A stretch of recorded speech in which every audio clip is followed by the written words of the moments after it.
And now, stay tuned for the mystery program that is unique among all mystery programs. Because even when you know who is guilty, you always receive a startling surprise at the final curtain. In the Signal Oil program, The Whistler, transcribed by the Signal Oil Company to enable the entire production staff of The Whistler to spend the Christmas weekend at home with their families.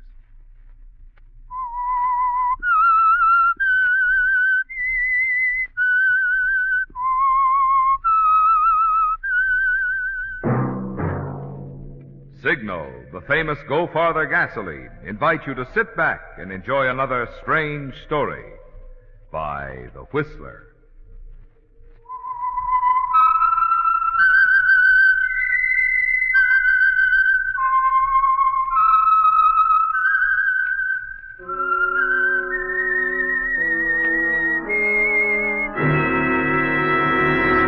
I am the Whistler.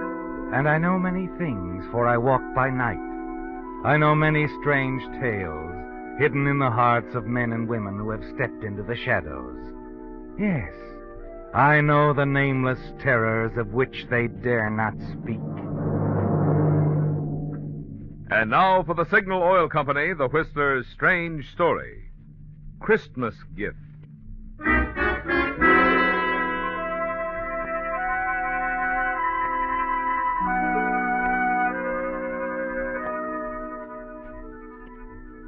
Christmas was only a few hours away, and Mary Winston couldn't help but marvel that its spirit could reach down and touch a cheap nightclub like Pete's Cantina on the outskirts of Panama City. Sitting alone at a table, she gazed at her tawdry surroundings. And then from the bar at the far end of the club came the strains of a Christmas melody, a melody which brought back memories of happier Christmas Eves. Yes, the Christmas spirit is undying, isn't it, Mary? You watch the strolling soloist, Sailor Reynolds, nod as he comes closer and passes your table. It's been 3 months now since you were hired as a singing hostess at Pete's Cantina. 3 months that you've been billed as Candy Porter with no one, not even the proprietor, knowing your real identity, Mary Winston. At long last, as Candy Porter, you seem to be safely away from your past.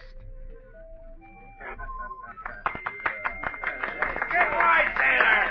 Good boy! As the music ends, you look up, aware suddenly that Pete Gardinas, the rolling, heavy-set proprietor, is approaching your table. Candy! Look, there is an American gentleman just came in. He wants to buy you some champagne.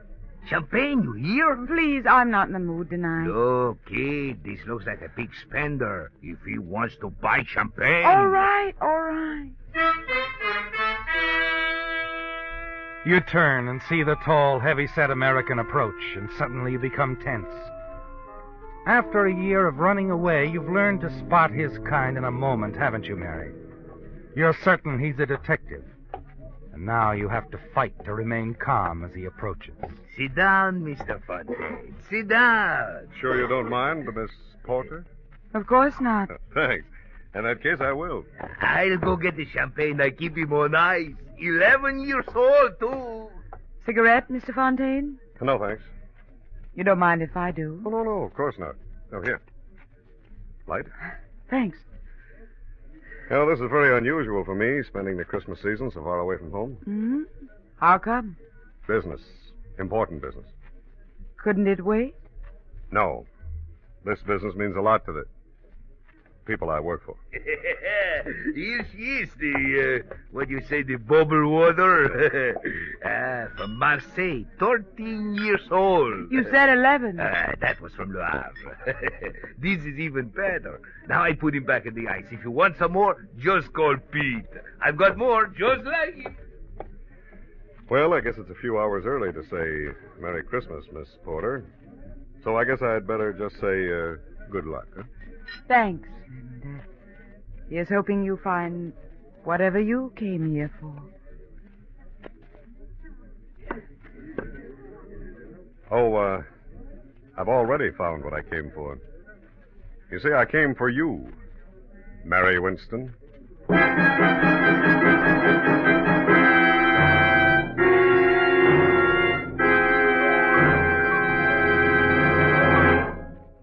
friends, to all of you who have opened your homes to the Whistler, not only throughout the year, but even tonight on this last busy weekend before Christmas, Signal Oil Company has asked me to express their sincere appreciation for this privilege and pleasure. And we of the cast want to add our thank you, too. During the 9 consecutive years that the Whistler has been broadcast by Signal Oil Company, many of us have celebrated Christmas with many of you a number of times. And believe me, we're mighty proud that you consider us a part of your entertainment family. Tonight, on behalf of Signal Oil Company and the independent signal dealers who serve you in the states of California, Oregon, Washington, Idaho, Nevada, Arizona, and Utah, I want to convey warmest season's greetings. May the many blessings of living in these United States of America enrich your holiday season and the new year.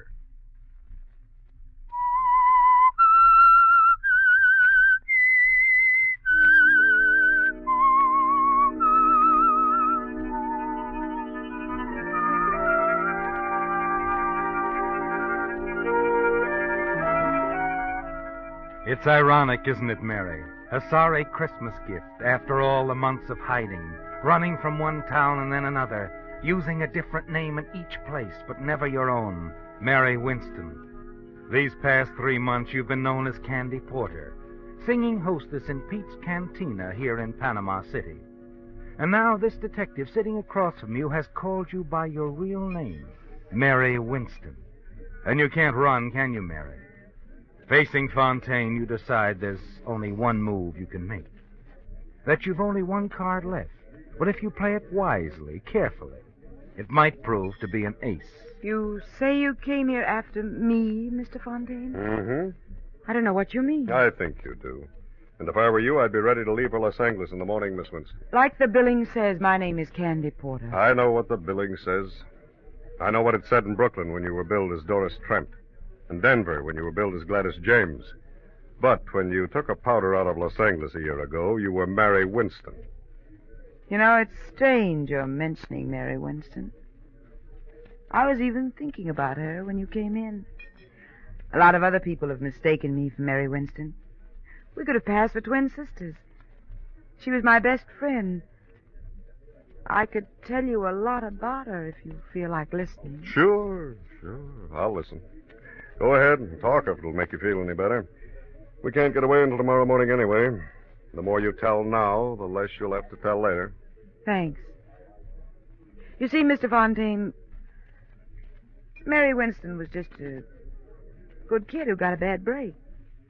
She was in love with a swell guy, but scared to death of a hoodlum. It's an unusual story, Mr. Fontaine.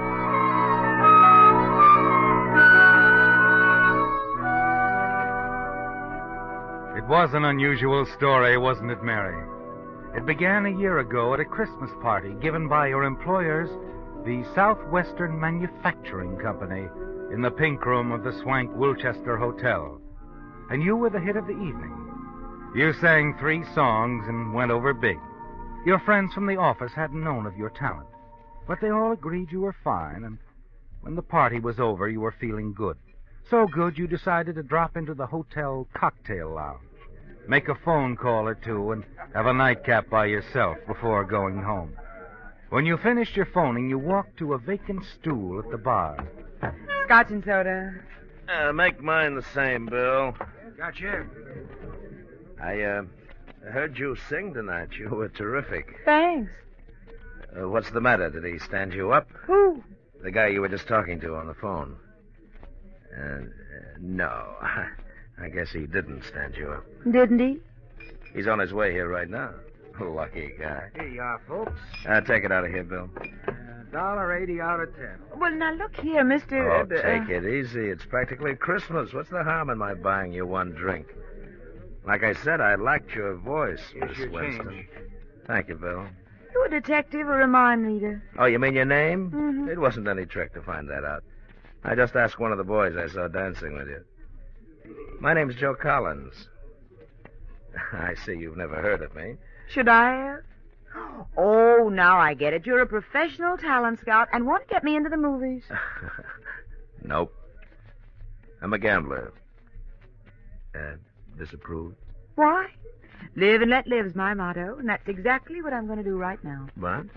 Live my life and let you live yours. Good night, Mr. Collins. Just think I can tell the girls at the office tomorrow I met a real live gambler. Wait a minute. You could tell them a lot more than that if you believed in your voice as much as I do. Really? Mm-hmm. You've heard of Domingo's out on Sunset, haven't you? It's an undercover gambling club, isn't it? It's more than a gambling club. There's a swell floor show. A lot of big people go out there, people that count. And all intimate friends of yours, I'm sure. No, but I know quite a few. Some who could push you right to the top with that voice of yours. Mr. Collins, this is the oldest line I ever heard. It's not a line, but skip it. Go on home, listen to the radio, eat candy. You can have a terrific time. If you go to Domingo's with me, you can't tell what might happen. You might have to meet a couple of show producers, maybe even sing. So play it safe. Go on home. Maybe dull, but you'll always get to work on time. Is that all you have to say? Yeah, that's all. Except, nighty-night. Wait a minute. Yeah? Could we be back early? We'll leave any time you say. Well, what are we waiting for? Well, now you're making sense. I'll call a cab. Well, never mind. I have a car. It's parked right around the corner.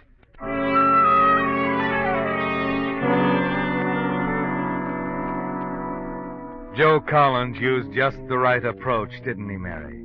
You realized you were being a fool. But as the hours passed, you told yourself your fears were groundless. Joe treated you with perfect courtesy, introduced you to several people, including the producer of the floor show. You even sang a number which was well received. Later, you watched the gambling for a while and then proceeded to the Silver Room to enjoy the second floor show. Afterwards, you had supper in the main dining room and watched the guests dancing. Joe. Then suddenly, you've had enough. Joe, do you mind if we leave now? I said we'd leave any time you said. What hit you, the music? I guess that's it. Another guy? Another guy. My fiancé, Dr. Frank Wilson. What happened to, Dr. Wilson? He's in Korea. Marines? No, Army doctor. It was his car we drove out here in. Oh, that's too bad. We could have had a lot of fun. Well, shall we go? Please.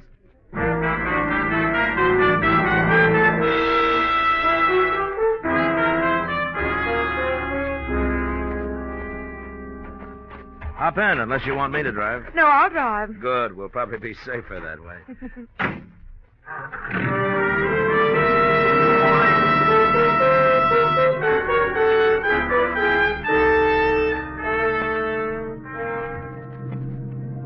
As you drove toward your little apartment on Clinton Avenue, you were glad your reckless little adventure was nearing its end. Everything had been fine so far, but you couldn't throw off a feeling of uneasiness. For a few miles, Joe said little, and then he seemed preoccupied, and you were relieved when he finally broke his strange silence. Say, Mary, would you mind stopping for a minute at that drive-in? All of a sudden, I got an awful headache. Maybe I can get some aspirin there, huh? I doubt it, but we'll give it a try. You can keep the motor running while I'm gone, huh? I'll only be gone a few seconds. Okay.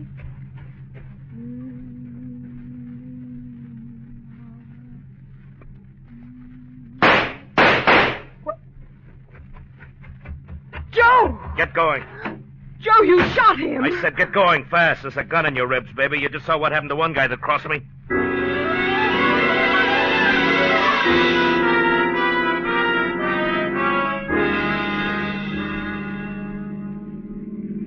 Did you kill him? I don't know.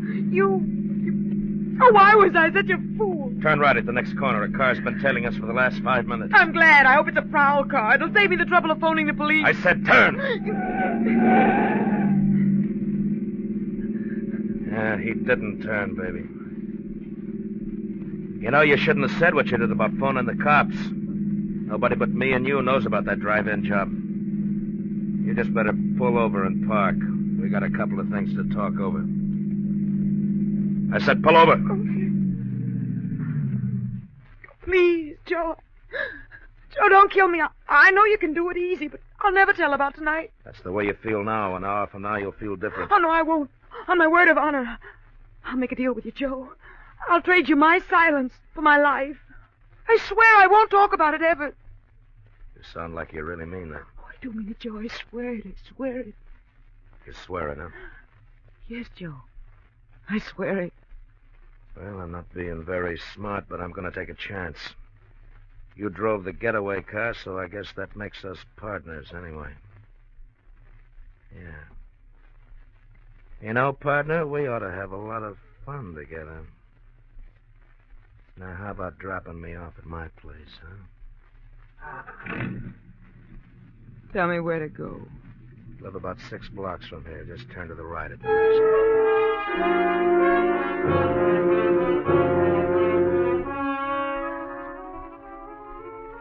After you dropped Joe and reached your apartment, you were so weak you could hardly stand. You literally fell into bed. You tried to sleep, but sleep was impossible. Early the following morning, you heard the newsboy shoving the morning paper under your apartment door. You hurried across the room and looked at the front page. The headlines and stories sickened you. Drive-in manager shot in attempted hold-up. Dies. Unidentified man and woman seen fleeing from scene of crime in dark green 49 model sedan. Pedestrian believes he can identify car. There it was, Mary. Your situation looked hopeless, didn't it?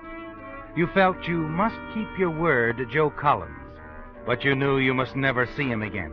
Only one avenue seemed open to you. You had to leave town and disappear. You dressed hurriedly, packed a few belongings, withdrew your savings from the bank, and by noon were on an eastbound plane for New York. You decided to take advantage of your voice and become a professional entertainer.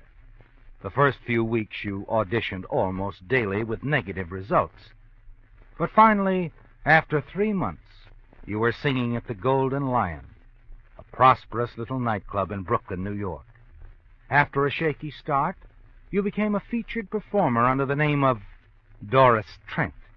As the weeks went by, your work improved. You became sure of yourself.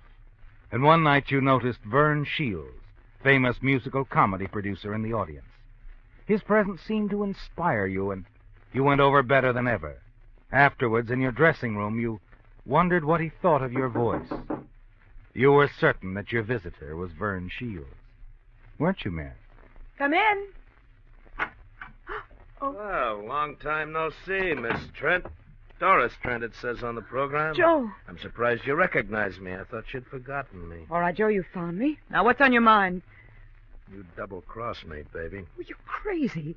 That's why I left town, so I wouldn't even have to talk to anybody. You wrote the police, though, didn't you? Oh, you're wrong, Joe. I didn't write to anybody. It had to be you. It couldn't have been anybody else. 2 days after you left, they picked me up for questioning. But it wasn't me. I've kept my word with you, Joe. Yeah? Well, there's one way you can convince me. How? Marry me. Tonight. Marry you? Mm-hmm. That way I'll be sure of you. Wives can't testify against their husbands. Besides, I'll know what you're doing all the time. Look, Joe, I got to do my show. Let's talk this over in the morning. Tonight. We're going up to Connecticut. But go ahead and do your show. Only if you've got any ideas about calling the cops, don't forget you drove the getaway car. And in case anything happens to me, there's a written confession in my pocket telling exactly how you helped me pull the job. How we used your boyfriend's car.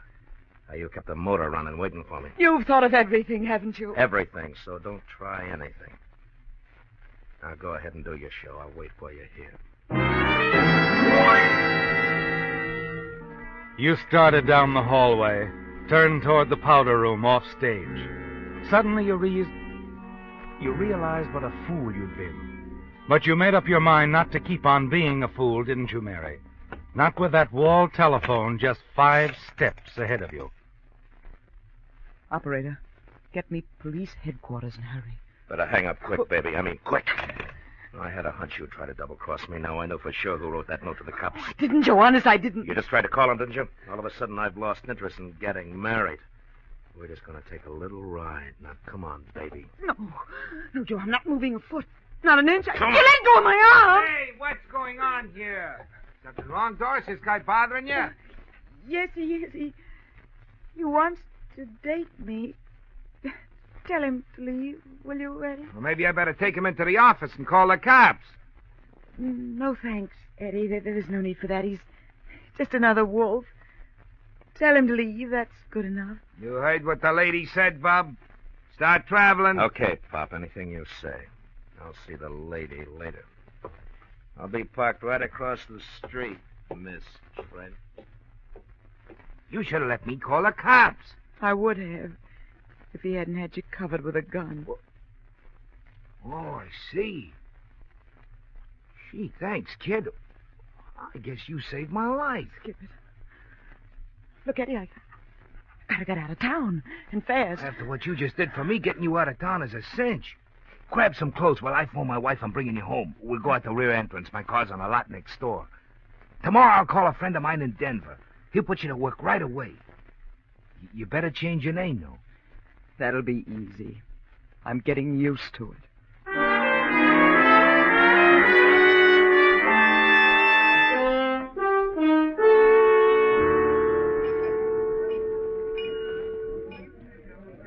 So, Mr. Fontaine, that's where I met Mary Winston. In Denver at the Hi-Hat Club, billed as Gladys James. She was there for quite a while, room with me. Then she left just like that one night, when a waiter told her some guy wanted to interview her for a magazine. She figured it was Joe Collins again. That's the last I ever saw of her. That's the end of the story? That's the end. And Mary Winston told you all this?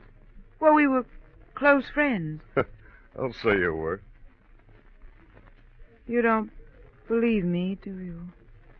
If you were in my position, would you believe a story like that?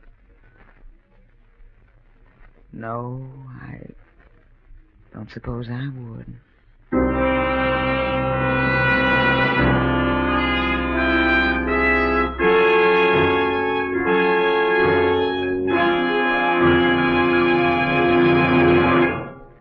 With Santa's arrival only 2 days away, who can help being in a whimsical frame of mind tonight? Whimsical about such things as how Santa can travel so far in one night. Well, maybe here's the answer. A child asked his father one day how St. Nick went so far on a sleigh. The wise father replied, he can take that long ride 'cause his reindeer drink signal, they say. Well, I decided to check this story with Santa himself, and now I can report to you. Said Santa when boarding his sled, "This year I'm using my head. It's signal for me. I'll go farther, you'll see." And over the rooftops he sped. Now, as you've no doubt guessed, in addition to letting you in on Santa's mileage secret, there's also a moral to this story, which is... the gas used by Santa, my lassie or lad, is also the gas that is best for dear Dad. With Signal, Dad's car will not only go far, but give top performance, the best to be had.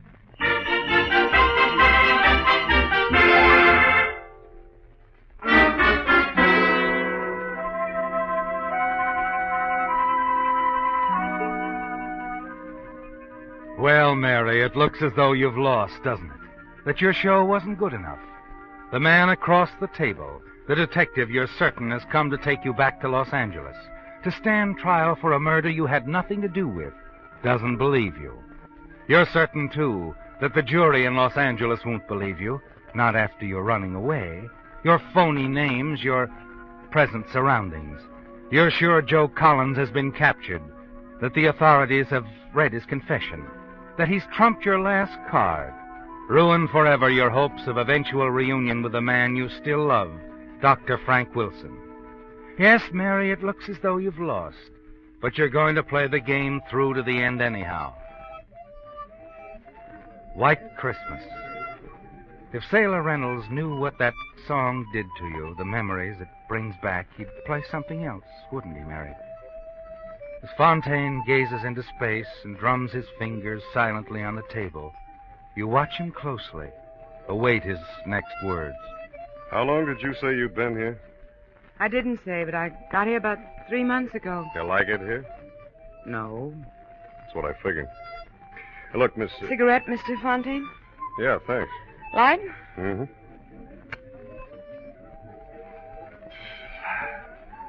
Thanks again, Miss Porter. Did you say Porter? That's what you said your name was, didn't you? That's what the billing says, too, isn't it? You mean you believe me? You sounded straight to me. Well, it looks as though I came a long way for nothing, doesn't it? Still, I'm kind of glad I came. I always figured that confession they found on Joe Collins' body was a phony. Joe Collins? Joe Collins dead? Yeah. The Brooklyn police got him one night about 5 months ago. A woman called the police from a little nightclub, the Golden Lion Club. She hung up before they answered the phone, but the Brooklyn boys decided to investigate anyway. One of them spotted Collins in the car parked across the street. He got trigger happy, and that was that. Joe Collins. Finished. Right. Well, Miss Porter, if you ever run into Mary Winston... I'll tell her all about the Christmas gift I got from a swell detective named Fontaine. No, I'm just a private detective, Miss Porter. But the police gave me the tip that you... Mary Winston might be working here. Oh, then they knew A man named Wilson hired me for the case. A Dr. Frank Wilson. Frank? Mm-hmm. Yeah, he's out of the Army now. Still very much in love with Mary Winston. Doesn't care where she's been. Just wants her to come back and marry him. He must be quite a guy. Yeah, he's okay. Now, incidentally, do you think you'll ever see Miss Winston again? Yes, I do. Well, do you think she might come back to Los Angeles sometime and clear things up with the police? Make the doctor happy? I'm sure she will. Someday. You see, a girl like Mary gets to feel a little soiled after working around in joints like this. She'll probably want to spend a year or so in cleaner surroundings. Maybe out in the desert. Sort of freshening up before going home. Seeing anyone she cared about. Yeah. From what you said, I expect she would. Well, I might as well be getting along. Merry Christmas, Miss Porter. Happy New Year.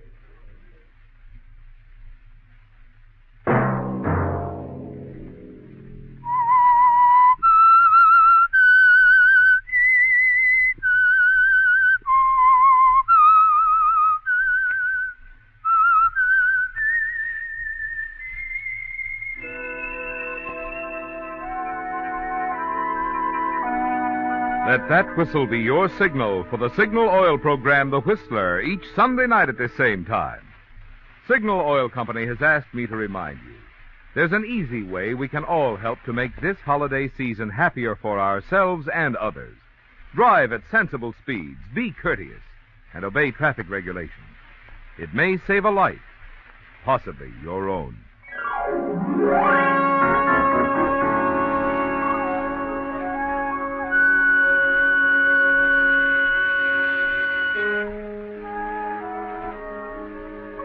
Featured in tonight's story were Bill Foreman as the Whistler, Betty Lou Gerson, Bill Conrad, Bill Boucher, Marvin Miller, and Brett Wood on the harmonica. The Whistler was produced and directed by George W. Allen, with story by Ed Bloodworth, music by Wilbur Hatch, and was transcribed and transmitted overseas by the Armed Forces Radio Service. The Whistler was entirely fictional, and all characters portrayed on The Whistler are also fictional. Any similarity of names or resemblance to persons living or dead is purely coincidental. Remember to tune in at the same time next Sunday, when the Signal Oil Company will bring you another strange story by The Whistler. Marvin Miller speaking for the Signal Oil Company. Stay tuned now for Our Miss Brooks, starring Eve Arden, which follows immediately over most of these stations. This is the CBS Radio Network.